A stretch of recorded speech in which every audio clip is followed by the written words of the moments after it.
Today is preparing to iron. First thing you need to do is set up your ironing board. Set it at a level that is right by your waist. That will be comfortable for you and you will not be too high or too low. The next thing you want to do is to plug the iron in. Once you've plugged it in, you're going to fill it with water. The watering hole is almost always found at the very top of your iron. Pour in your water.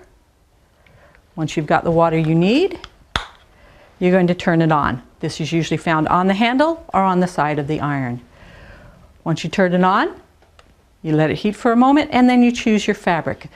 Almost all irons will have a fabric selection from lowest, which is going to be your silks and rayons, to the highest, which will be your 100% cotton.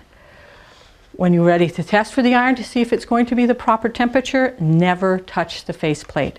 Always set your iron on the board, leave it for a second or two, and then put your hand there. This will tell you, without burning you, whether your iron is hot enough for the fabric you want. Never leave the iron just sitting. Always either have it in motion when it's face down or have it on its heel. That will prevent it from falling, burning your fabric, or burning you. Once you've chosen those fabrics and you're ready to go, you get your fabric and now you're ready to iron.